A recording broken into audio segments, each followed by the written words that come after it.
Fala pessoal, tudo bem com vocês? Sejam bem-vindos a mais um episódio do nosso quadro aqui no canal do YouTube, o Enfermeiro Laurindo. Dessa vez um formato diferente, um formato aí podcast, um pouco mais ali, para ser um pouco mais descontraído, conversando aqui com uma convidada muito especial. A gente falar aqui sobre esse mês de setembro, com o chamado Setembro Amarelo. Estou aqui com a camisa em referência ao mês, onde se fala sobre promoções em saúde mental. A convidada de hoje, ela é psicóloga, Érica Costa. Érica, gostaria de agradecer, muito obrigado por ter aceito o convite aqui do Laurindo, da empresa Enfermeiro Laurindo. Muito obrigado e gostaria que você se apresentasse, né? Falasse um pouco sobre você, pode falar sobre a sua experiência na saúde mental. Meu nome é Érica Costa, eu sou psicóloga clínica, presencial e online. Atendo pela abordagem de terapia cognitiva comportamental. Sou especialista em terapia do esquema, que é focada nas emoções. E também, né, trabalho aí com palestras, mentorias, mulheres. O meu público é mais feminino, mulheres em transições de carreira. Geralmente a gente está também com a empresa Pscolon fazendo aí as mentorias também. Legal. O mês promovido em falar sobre ações em saúde mental, como foi a introdução, eu como falei. Só gostaria de falar especificamente mais sobre a síndrome de burnout, né? Em conversa, até mesmo agora há pouco a gente estava conversando, né, falando sobre a burnout. É uma doença, principalmente na área da saúde, né, tem atingido muitas pessoas, muitos profissionais na área da saúde, mas no geral, como um todo, né, pessoas sofrem dessa síndrome. E nada melhor que para explicar, falar sobre isso, alguém que conhece do assunto. Gostaria de fazer essa pergunta, né, como alguém que... o que é essa síndrome de burnout? A síndrome de burnout é a síndrome do esgotamento profissional. Esse nome ele foi originado por um psicólogo americano em 1970. Ele divide em duas partes esse nome para a gente entender um pouquinho, né? O bore, né, que é queimar, e o out, que significa também fora. Significa, eu diria, né, que é um esgotamento. A vela está se esgotando, apagando, queimando até o fim. E significa que a pessoa está sem energia, né, sem luz, sem brilho. É uma doença que está associada ao trabalho, causada geralmente pelo acúmulo de estresse excessivo no trabalho. Ela ocorre geralmente com pressão constante, ali, intensa, e ela leva a pessoa à exaustão física, emocional e mental, né? A síndrome de burnout, ela era no DSM-5-TR, ela tá, que é o Manual de Diagnóstico de Transtornos Mentais, agora ela está como CID-11, que entra nas doenças associadas, né, ocupacional do trabalho. Por que não é mais um transtorno mental? Porque nós entendemos que o transtorno mental ele é multifatorial. Tá? Então, a partir de 2022 foi feito aí uma correção. Então, hoje nós tratamos mais como uma doença associada ao trabalho. Tá? Cargas excessivas, horas excessivas, né? Sem descanso, né? Associado. Eu achei legal essa explicação da vela, né? Eu nunca, apesar de ser da área, eu nunca tinha ouvido essa explicação da vela, né? Realmente, quem passa por isso, realmente, acredito que se sinta nesse esgotamento mesmo, o pavio tá terminando de queimar, e não apagando, a né? energia, a luz, né? A pessoa deixa de ter aquele brilho natural que ela tem normalmente. É um esgotamento. Eu acredito que alguém com muito tempo de trabalho sempre passa um dia, né, na vida.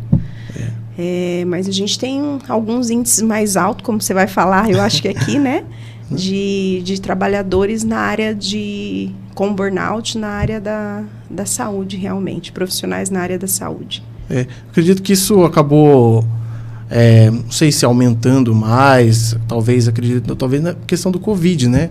Porque realmente eu trabalhei na pandemia, na verdade eu me formei no Covid, né? E fui trabalhar, a primeira experiência de profissional da saúde foi no Covid. E realmente foi muito, assim, o esgotamento nosso foi, né? Foi que a gente não sabia, né? O que ia acontecer, né? E a gente comentou um pouco aqui como né? Gostaria de... Como que é, assim, os sintomas, os primeiros sintomas, como que se identifica aí? Os sintomas, eles vão afetar pensamentos, emoções e comportamentos. Nós começamos a perceber, geralmente, uma exaustão emocional, né? A gente vai perceber que a pessoa ela vai ter sensação de cansaço profundo, ela vai ter perda de energia, geralmente vai começar aquelas situações psicossomáticas, né? Eu estou sobrecarregada das minhas emoções, da minha mente, e eu então começo a sentir já as dores no corpo, aquela sensação de apagão. A sensação de apagão é o que mais tem. Eu estou no computador fazendo um e-mail e de repente eu esqueci o que eu ia escrever, né? Em casa, às vezes vou em algum local, numa cozinha, pegar determinado objeto, esqueço que eu fui pegar. Começa com situações geralmente de apagão, tem sintomas de ansiedade misturados, sintomas de depressão, taquicardia. Também acontece, Laurindo, a despersonalização. O que é isso? A pessoa ela começa a se distanciar das outras pessoas. Ela começa também a fazer um tratamento assim pessoal, geralmente com cinismo também. Há muito cinismo no ambiente de trabalho. Então, se você já começar a perceber uma pessoa assim, né, nesse ambiente de trabalho, você já sabe que a pessoa já está ali despersonificada, né? Já está numa situação realmente de esgotamento. Também a redução, né, de realização pessoal, que é os pensamentos. Mesmo que ela tenha sucesso, mesmo que ela consiga ver que está acontecendo coisas boas, né, na realização pessoal ou profissional, ela não vai intensificar isso, ela só vai olhar o lado negativo das coisas. Ela não vai ter mais encanto, perde o encanto. Então, realmente, é hora de rever essas situações para que não ocorra o agravamento, né? É isso. Sobre os sintomas, sei que são vários, né? Mas pensando assim, como que no dia a dia eu consigo, em primeiro momento, são duas perguntas, eu identificar que eu posso estar com burnout. São vários, porque assim, muitas vezes a gente é um pouco, somente profissional da área da saúde, é um pouco negligente. No sentido assim, eu tô com uma dor muscular, tô tenso aqui, mas, eu peguei vários pacientes hoje, né, foi corrido, tava no pronto-socorro, aí você começa a sentir ali um apagão, fala, eu trabalhei bastante, tive que evoluir vários pacientes, ou o técnico de enfermagem vai falar assim, eu mediquei 30 pessoas hoje, acho que deve ser cansaço. Então a gente acaba, como profissional, né, eu sei porque eu me pego muito nisso, né? Eu fico aquela pessoa ali que acaba, será que realmente é alguma coisa, né, que está relacionada ao dia do trabalho mesmo, ou é alguma coisa que pode estar, alguma coisa que eu esteja passando e eu estou negligenciando esse sintoma? Existe algum sintoma que pode ser mais característico no burnout? Tem uma fala bastante característica, Laurindo. Em 2019, como você começou lembrando aqui, eu estava trabalhando dentro do hospital. E o nosso número de funcionários foi reduzido. Como você, né, e como outros enfermeiros também, eu não tinha aquela situação de colocar a mão no paciente, mas chegamos a atender mais de 30, 40 pacientes por dia.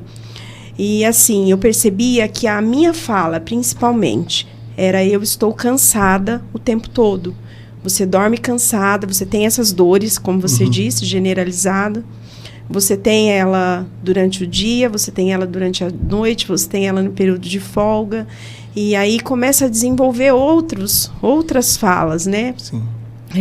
Como eu não aguento mais, eu preciso parar. Então, geralmente, vai ter uma fala, sim. A gente convive, né, no ambiente de trabalho ou com qualquer pessoa que esteja passando pelo esgotamento profissional, né, que é o burnout, você vai conseguir identificar na fala, prestar atenção no comportamento. É uma pessoa realmente sem luz, sem energia. Ela vai, ao mesmo tempo que ela vai estar ali, que ela precisa trabalhar e pegar vários pacientes e, às vezes, dar conta de um número maior de pacientes que ela atende no dia, ela vai, no momento que ela acaba ali aquele paciente, ela vai tentar se encostar em algum lugar, ela vai tentar sentar, vai existir uma reclamação, vai existir, às vezes, uma ansiedade, às vezes um choro. Então, é sintomas constantes, mas é uma fala constante. Eu lembro que a minha fala, né, como profissional de saúde, eu falava muito pro meu esposo, eu estou cansada. E isso era de segunda a segunda. E eu não tinha a sensação de que eu descansava. Não tinha aquela sensação de descanso. E depois de 2019, né, que as pesquisas foram feitas realmente para caracterizar o burnout, foi feita em profissionais da saúde, em enfermeiros. Essa foi a área mais atingida que os profissionais ficaram com esse esgotamento, porque é um esgotamento emocional. Vai ter a psicossomática, né, mas é um esgotamento emocional. Vamos caracterizar primeiro porque eu estou esgotada emocionalmente, eu não dou mais conta. Porque a pandemia, o que ela fez? Ela acabou com o psicológico de todo mundo. Eu tive que lidar com uma situação de enfermeiras que ficaram 3 meses sem ver filhos de meses, né? Então, isso era uma sobrecarga emocional muito grande. Eu tive várias situações ali que houve separação do casal porque eu não pude ir para casa, a enfermeira não podia ir para casa. Então, muitas situações que geraram, primeiro, o desconforto emocional, para depois a psicossomática. Então, primeiro você vai entender emocionalmente essa pessoa que está com a síndrome de burnout, para depois começar a aparecer a psicossomática. É interessante saber essa fala, né? Porque às vezes a pessoa pode ser uma pessoa que esteja reclamando, né, bastante, fala que está cansado, ou até mesmo igual a questão de sarcasmo. E às vezes a pessoa acaba passando por uma pessoa pessimista, ou uma pessoa negativa, e às vezes ela está passando por um problema. E a gente acaba se afastando em vez de um caso que a gente precisa se aproximar dessa pessoa. E falando, nós, né, as pessoas identificar, né, essa pessoa com um possível síndrome do esgotamento mental, burnout, como que eu consigo chegar nessa pessoa para falar, eu acredito que você precisa procurar ajuda, acho que você pode estar passando aí por um esgotamento, né, da profissão. Como que a gente consegue chegar nessa pessoa? Eu costumo dizer que a gente tem que sempre se aproximar da pessoa com muito amor, porque é uma pessoa que geralmente ela já está se afastando das pessoas, ela já está com esgotamento até de tentar se aproximar de alguém.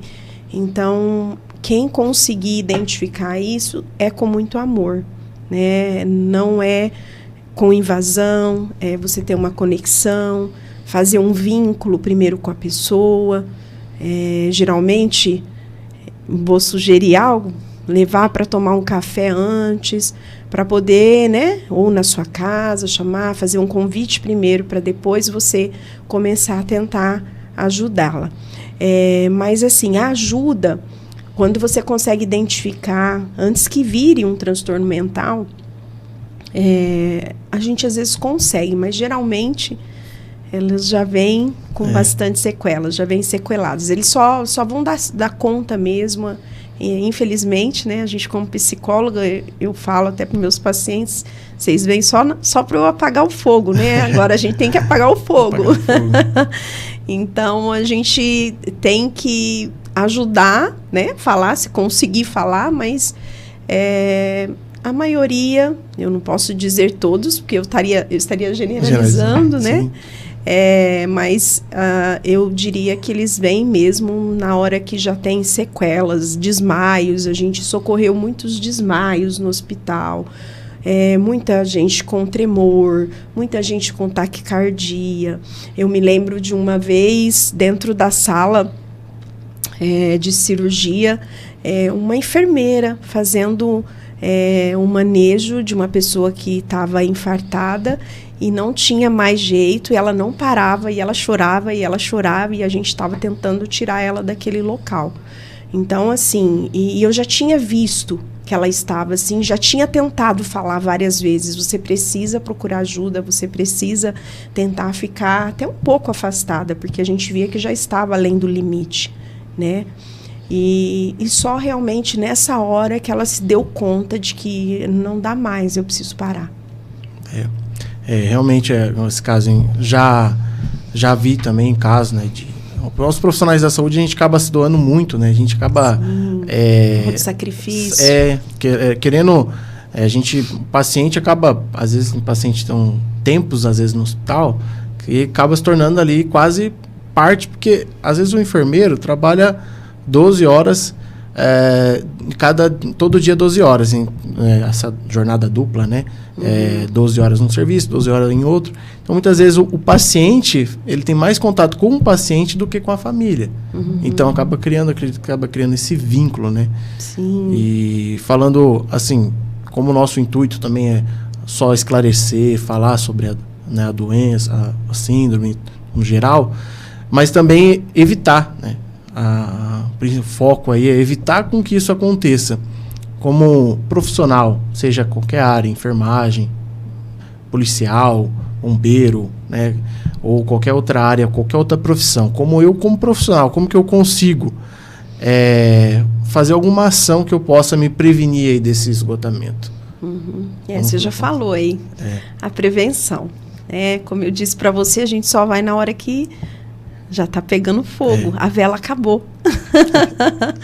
A vela acabou, então eu vou só nessa hora. Só que a prevenção, né, nós estamos aí, está com a camisa amarela, no mês de prevenção, né? E a prevenção, ela é sempre boa para a saúde mental com a psicoterapia. Eu indico psicoterapia em primeiro lugar, para autoconhecimento. Se fosse presidente da República, eu colocaria psicoterapia nas escolas, né? A criança já pequenininha já aprender a se conhecer pelos sintomas, até onde eu posso chegar, o que eu gosto, conhecer o meu corpo, conhecer, né, as minhas limitações, as minhas vontades, os meus desejos, porque toda psicoterapia vai envolver um autoconhecimento. Então, a psicoterapia para autoconhecimento como prevenção, e eu dito 3 regrinhas para os meus pacientes. A primeira sessão, geralmente, eu já falo, né? Atividade física. Atividade física tem que fazer parte, né, da nossa rotina, até mesmo para a liberação de hormônios, aí que nem você sabe, os hormônios bons está todos, na maioria, endorfina, né, na atividade física.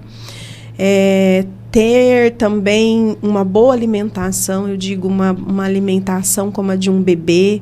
Quando a gente faz uma papinha, né? A gente tem os filhos pequenos. Eu lembro que eu ia lá no mercado, escolhia a melhor fruta, a melhor verdura, né? Tudo para que pudesse dar as vitaminas necessárias para o corpo. Estava sempre levando a um pediatra. Então, sempre nessa condição de me cuidar. Eu estou comendo bem. E a terceira é a regularização do sono. Eu necessito de 6 horas de sono. Se você dorme menos de 6 horas por noite, tem alguma coisa que não está legal. Porque o sono é o que vai fazer com que essa luz se acenda. Então, é necessário que tenha um bom sono. A prevenção, eu diria, né? Sim. E tem várias outras coisas também que a gente pode prevenir, né? Sim. Eu até anotei aqui umas coisinhas. Um acompanhamento médico também, tá? Na prevenção. Na prevenção a gente consegue também ver uma endócrino, tireoide, que nem você sabe. Talvez alguma coisa tá desregulado ali fisicamente, né, no corpo, e vai acentuar o meu estresse no trabalho, né? Fazer também pausas durante o trabalho. Eu estou trabalhando, mas eu vou levantar algumas vezes, vou fazer um alongamento, vou sair, vou tomar um cafezinho. Eu não sei como é o trabalho de todo mundo, mas eu comecei a fazer esses tipos de precauções quando eu estava trabalhando dentro do hospital e na clínica.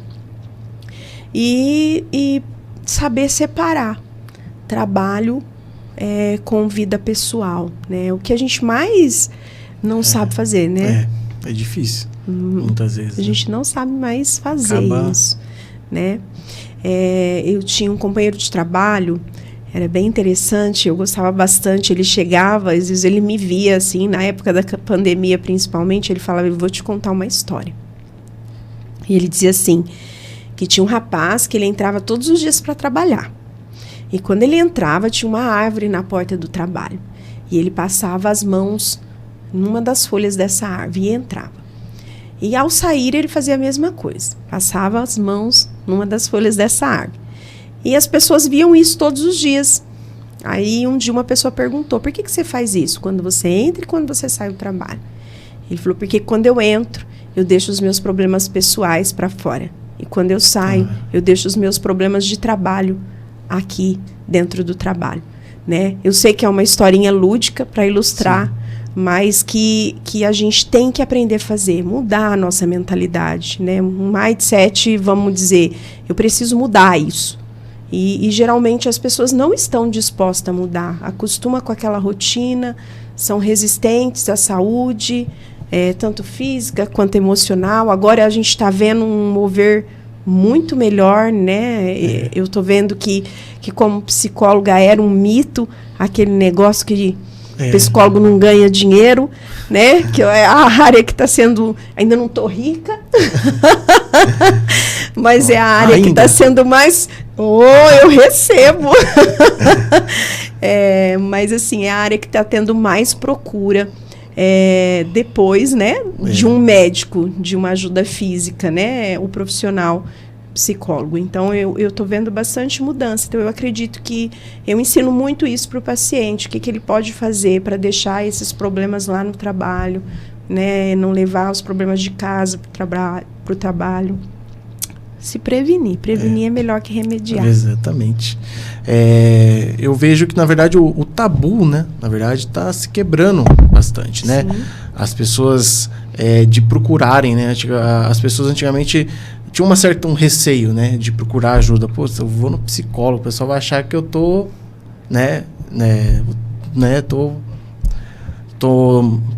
maluco, né? Entre aspas, né? Eu acho que eu tô maluco, eu não vou buscar um psiquiatra. E com o tempo as pessoas estão entendendo, né? Que cuidar da saúde mental é importante como qualquer outra área, como o coração, como a saúde como um todo, né? Seja a parte muscular, eu ir para um fisioterapeuta, eu procurar um médico, né? E também procurar um psicólogo, um psiquiatra, dependendo do caso aí da pessoa, né? Então, acho que o tabu anda se quebrando bastante, né? E está contribuindo, né? Para que as pessoas conheçam e cuidem, né? Cuidem melhor, também o conhecimento, né? Como isso aqui, por exemplo, né? As redes, as mídias, levando aí para qualquer canto do mundo essa informação, conhecimento. E aí a gente tem tido essa mudança no mundo, né? Acredito que talvez por conta da Covid, né? Não sei se acabou talvez despertando para muitas coisas, como a saúde mental, como a prevenção, né? Como um todo, né? Prevenção não só para a parte mental, como a parte física, né? Isso acabou... a Covid acabou trazendo isso, né? Infelizmente, né? Acabou trazendo como consequência, que a gente tem que aprender, né? Daí, então, utilizar como aprendizado, acredito eu, né?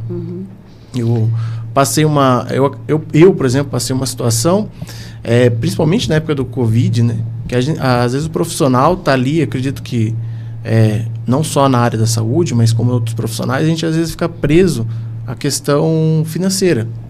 Se eu fazer uma troca de trabalho, ou se eu mudar de trabalho, ou se eu sair desse trabalho, eu vou ter uma perda financeira. E eu acho que a perda maior, acho que é a perda mental, porque às vezes a pessoa não tem um tempo para ter lazer, né?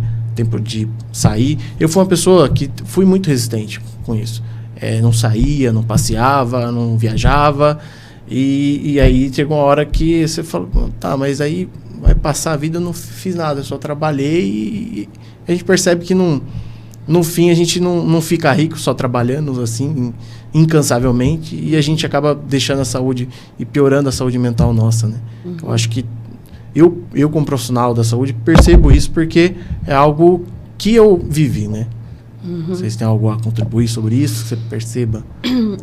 A partir de 2019 realmente aumentou, né, a procura pela psicoterapia. Não só a procura da psicoterapia, como também como muitas alternativas terapêuticas, né, a gente viu. E também aumentou, isso também se deve ao aumento da realidade que as pessoas tiveram dentro de casa, né, Laurindo? As pessoas começaram a vivenciar 24 horas por dia, 7 dias por semana, e momento a momento, aquela situação que está em casa também, né? Eu tenho uma situação dentro de casa de repente, mas aí eu saio para trabalhar, eu esqueço que está em casa. Então, tudo piorou. Né? O aumento de divórcio, o índice de divórcio, o índice de feminicídio, né? Eu até anotei aqui, o feminicídio, a cada 7 horas no Brasil, nós temos a morte de uma mulher. A cada 7 horas no Brasil, né? Então, hoje, 3 mulheres já foram assassinadas. Isso depois de 2019. A cada 45 minutos, nós temos uma morte por suicídio. A cada 40 segundos, isso no Brasil, a cada 40 segundos no mundo, nós temos uma morte por suicídio, né? E tudo de garotos de 16 a 29 anos. A gente só perde para acidente de trânsito. Então, assim, é um índice geral que fez com que as pessoas se atentassem para a saúde mental, para o burnout, né, para a ansiedade. Nós somos o primeiríssimo lugar de ansiedade no mundo, né? Nós estamos, infelizmente, né? Primeiro lugar, 5º lugar mais depressivo. Então, assim, de se atentar, porque eu até palestro sobre isso, sobre saúde mental. A cada 4 pessoas, eu diria hoje 2 pessoas, elas já têm sintomas ansiosos ou depressivos, ou já está desenvolvendo um transtorno mental, né? Então, eu até brinco assim com as pessoas, se não for eu, é você. Sou eu ou você? Deixar em aberto. Né? Vamos deixar em aberto isso. Caminhando aqui para o fim, gostaria de deixar o espaço aberto, a câmera disponível para você, dar o seu recado final, né, para quem está nos acompanhando aí até agora. Tá. Eu quero dizer que a saúde importa, toda vida importa, que é necessário nós trabalharmos em prol da saúde mental. Eu estou disponível como psicóloga, se precisar me procurar. Enfermeiro Laurindo aqui, que me fez o convite. Quero agradecer também por esse convite. Muito obrigada pela confiança. Que agradeço também. E dizer que a prevenção é o melhor remédio. Então, talvez você já esteja com sintomas, você já desenvolveu um transtorno mental. Não é tarde para que você vá poder, né, para poder resolver isso, procurar ajuda. Mas se você ainda não desenvolveu nada, vá como prevenção, que é muito bom, né? Eu costumo dizer que a psicoterapia nos dá asas né? E a gente consegue aí alçar voos maiores e consegue também conhecer os nossos limites, o nosso corpo e todas as situações que envolvem a nossa saúde física, mental, né, e emocional. É isso aí. Muito obrigado, Érica, novamente agradeço. por ter aceito o convite, por ter um tempo aí da sua agenda aí para estar presente aqui nessa conversa. Muito obrigado a você que nos acompanhou até agora.